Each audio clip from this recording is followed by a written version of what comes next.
In the pantheon of automotive legends, few names resonate with the power and prestige of Bentley. Born from the crucible of motorsport, these were not merely cars. They were thundering titans, built with uncompromising British engineering and an unquenchable thirst for victory.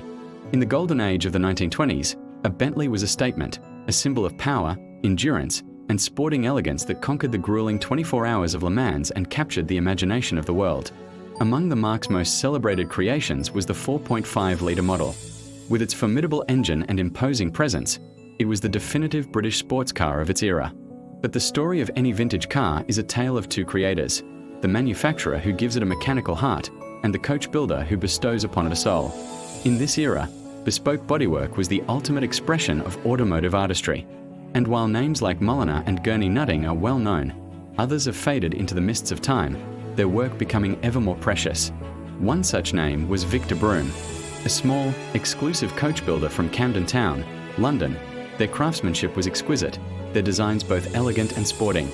For the Bentley 4.5-litre chassis, they created a unique and beautiful four-seater tourer body. Yet, their legacy is as rare as it is beautiful. Records show that only 8 such cars were ever made. For decades, it was believed that all of them had been lost to time, accidents, or the scrap heap. They existed only in dusty photographs and historical ledgers, ghosts of a bygone era. But sometimes, legends don't die.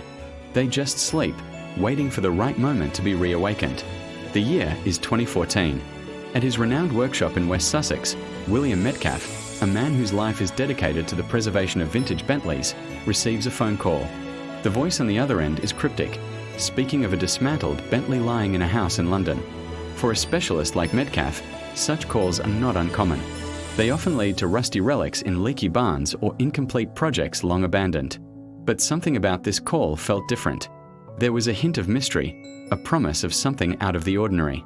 Intrigued, Metcalfe travels to the address, a terraced house in Ealing, a perfectly normal suburban home.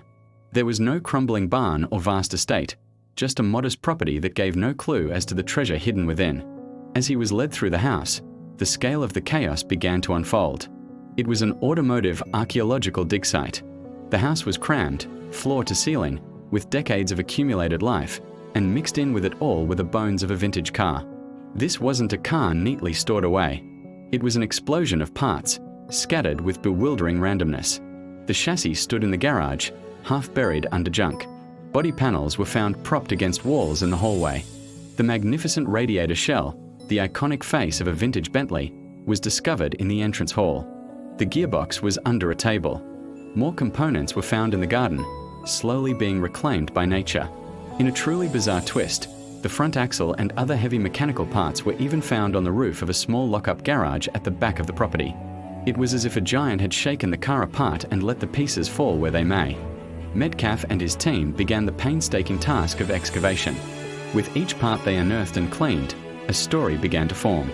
They recognized the distinctive radiator, the heavy-duty chassis, the powerful engine block. It was undoubtedly a 4.5-litre Bentley. But as they uncovered the body panels, the rear tub, the doors, and the scuttle, a thrilling realization began to dawn. The unique lines, the specific construction, this was not a standard Van den Plas or Gurney Nutting body. The pieces fit the puzzle of a long-lost legend. They were looking at the remains of the Victor Broom tourer. Not just any of the 8, but the last one known to have existed, a car that had been officially registered as scrapped decades ago. The ghost had a name, chassis number UK 3282. It was alive. To understand how a car of such significance ended up in 1,000 pieces across a London house, we must travel back in time. The year is 1962. A young student, fascinated by the engineering and romance of pre-war cars, makes a bold purchase. For the sum of £350, he becomes the proud owner of the 1928 Victor Broom Bentley. In an era when these cars were seen as old, thirsty, and impractical, it was a passionate but perhaps impractical acquisition. His dream was simple: to restore this magnificent machine to its former glory, to experience the thrill of piloting a Le Mans era legend. That day never came. Life, as it so often does, moved on.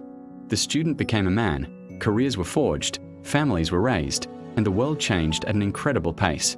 But in the house in Ealing, time stood still. For over 50 years, the Bentley lay in a state of suspended animation. The dismantled parts became part of the home's geology, buried under layers of newspapers, boxes, and memories. The car was a silent witness to half a century of history, a forgotten promise wrapped in dust and shrouded in the quiet of a suburban street. It was a mechanical Rip Van Winkle, waiting for a new generation to find it and finish the story. Back in the present day, the precious, scattered components of chassis UK 3282 were carefully transported to Metcalfe's workshop. The sight was both daunting and exhilarating. Laid out on the workshop floor, it looked less like a car and more like a giant, impossibly complex 3D puzzle. The team estimated the task ahead would take at least 1,800 man-hours. The first step was a monumental exercise in organization, cataloging every single nut, bolt, bracket, and panel. Each component was cleaned, photographed, tagged, and assessed. This wasn't just about putting a car back together. It was about understanding its history, respecting its originality, and planning a restoration that honored its past. At the heart of any Bentley is its engine. The 4.5-litre powerhouse was carefully moved to a dedicated engine bay for inspection. As the decades of grime were gently cleaned away, the team made an astonishing discovery. On the crankcase, still intact after nearly 90 years, was the original lead seal, fitted by the Bentley factory in 1928. This seal was the factory's guarantee that the engine's internals had never been tampered with. It was an incredible link to the original craftsman in Cricklewood. The challenge now was immense: how to fully strip, clean, and rebuild the engine without breaking this fragile piece of history. It required incredible skill and delicacy, a surgical approach to engineering, ensuring the seal, and the engine's unbroken provenance, remained intact. The soul of the car lay in its unique Victor Broom bodywork. The philosophy from the outset was clear: preservation, not replacement. Every original panel was painstakingly repaired. Dents from a bygone era were carefully smoothed, not erased, leaving the faint whispers of the car's life story. The original wooden framework, the skeleton of the body, was treated and strengthened. Inside, the dashboard's array of beautiful, chronometric instruments were meticulously restored, their brass bezels polished back to life. Every detail, from the leather seats, recreated using period-correct techniques, to the intricate grain of the interior wood trim, was an exercise in historical accuracy and artisanal craft. Of course, a 50-year sleep in a dismantled state meant some parts were inevitably lost. Small, crucial components had vanished over the decades. This is where modern expertise met historical reverence. The team didn't just order new parts, they became historical manufacturers. Consulting original Bentley drawings and studying photographs, they fabricated the missing pieces from scratch, using the same materials and techniques as the original builders in the 1920s. It was a slow, demanding process, a testament to the team's dedication to making the car not just look right, but feel right, down to the very last split pin. After 2 years of relentless work, the moment of truth arrived. The puzzle was complete. The chassis, engine, and body were reunited. The wiring was connected. The fluids were filled. A small group of artisans, mechanics, and historians gathered in the workshop.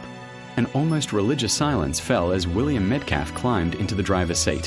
He primed the fuel system, engaged the ignition, and pressed the starter button.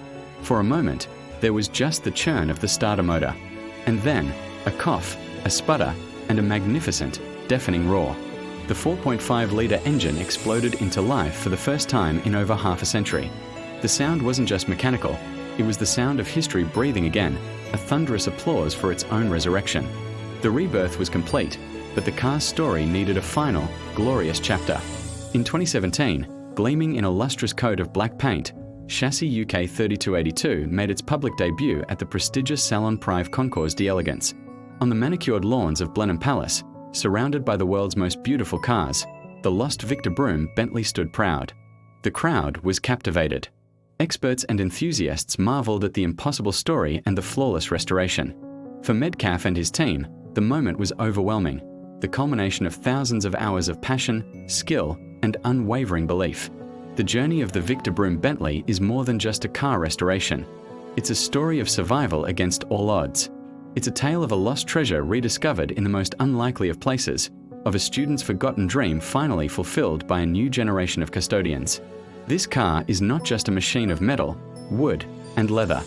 It is a time capsule, a work of art, and a rolling piece of British history, reborn from a pile of scattered parts to once again claim its place as an icon of automotive heritage.